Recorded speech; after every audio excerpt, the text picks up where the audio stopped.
Welcome to this week's virtual Drasha. This week we have the incredible privilege to read Parshas Terumah, and it is here that the Torah begins to take us on an incredible journey in the Mishkan. The Mishkan, the temporary structure which served as the spiritual epicenter for Jewish life during our 40-year sojourn in the desert, during the first few hundred years in which we were in Eretz Yisrael, and of course the Mishkan contained many kelim, many incredibly important utensils. Very utensils which would be used later on in the Beis Hamikdash that Shlomo HaMelech would build. And kind of at the center stage of these utensils is the Aron, is the Ark. The Aron itself, not just possessing physical beauty, but possessing such incredible spiritual beauty as well. The Aron itself, which contained the broken set of tablets, the whole set of tablets, as well as many other things that the Gemara enumerates. The lid of the Aron had the kruvim, the two cherub-like figures, perched on top, upstretched wings, and it is between the kruvim that the Torah tells us that the voice of HaKadosh Baruch Hu could be heard. That when the Ribono Shel Olam communicated with Moshe Rabbeinu, he communicated mibein hakruvim, from between the cherub-like figures. And it's interesting, the construction of the Mishkan is quite fascinating. The construction of the Aron, the Ark, was quite fascinating. The Ark itself was made up of 3 boxes: an interior gold box, a larger wooden box, and then an even larger gold box.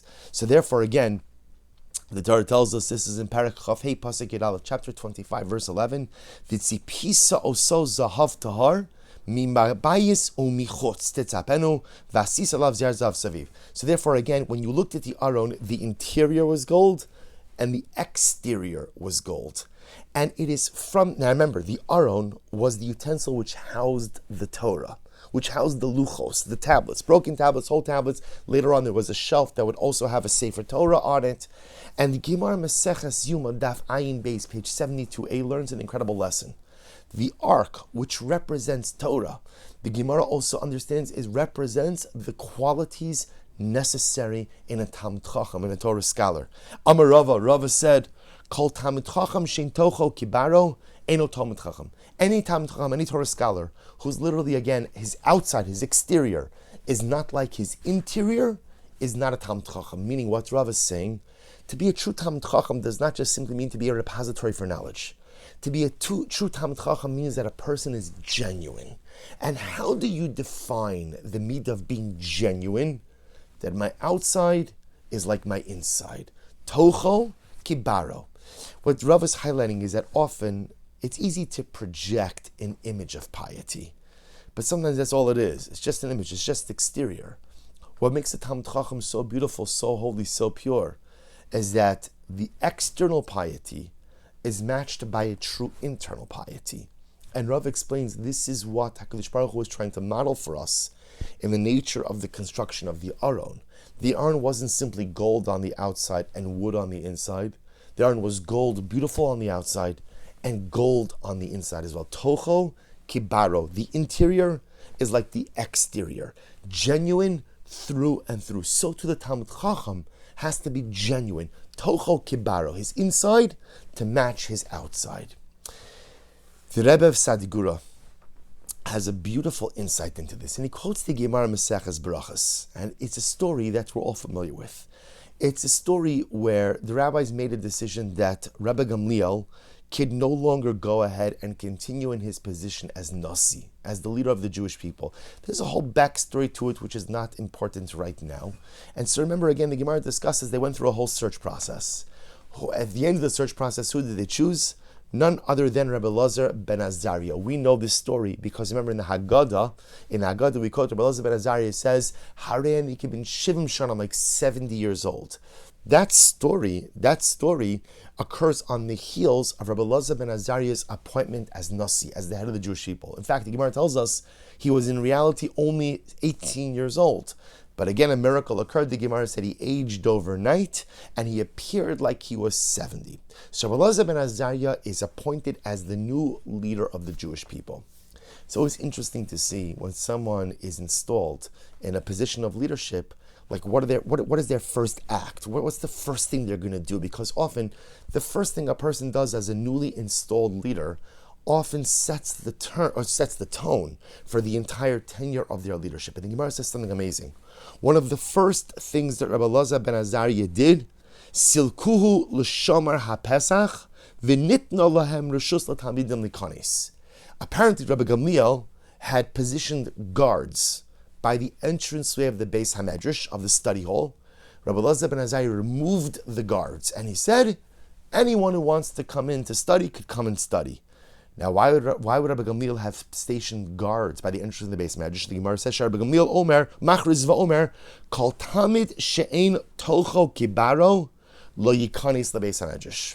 Rabbi Gamliel said, any student who's literally, again, exterior, is not like his interior, or I should say, tocho kibaro, that his interior is not like his exterior. In other words, Rabbi Gamliel wanted to say like this: only genuine Talmidei Chachamim have a right to enter into the Beis Hamedrash, have a right to enter into the study hall.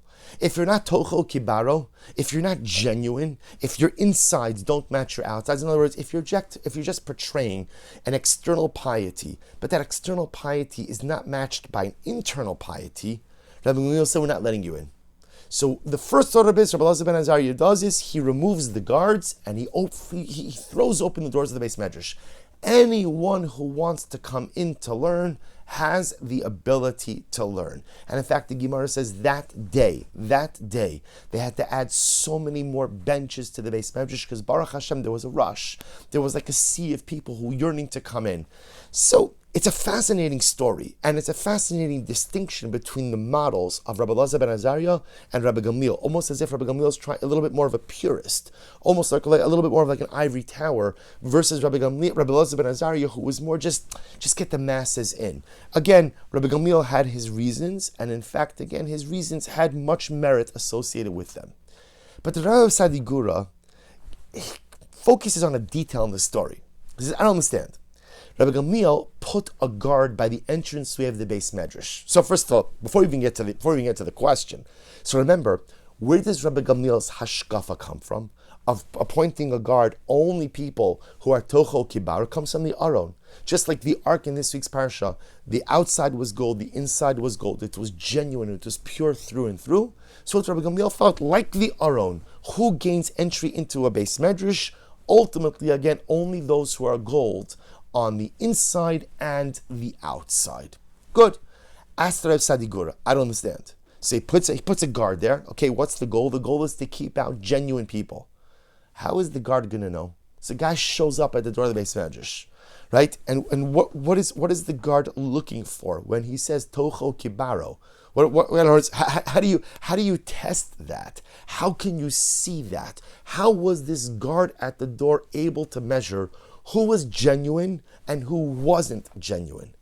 And dear friends, the Rebbe of Sadi Gura says something absolutely amazing. Listen to his words. Achein, hadlasos niskiru b'fnei hakol. In reality, what Rabbi Gamliel ordered was the doors to the Beis Hamedrash were shut. They were shut, they were locked.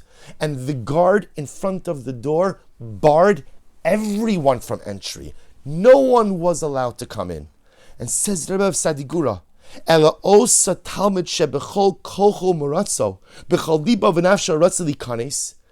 now there was a fascinating dynamic that happened. You get to the Beis Hamedrash, the door is shut, it's locked. Not only that, there's a guard standing in front of the door. So now says the Rabbi of Sadi Gura, there are two different types of students.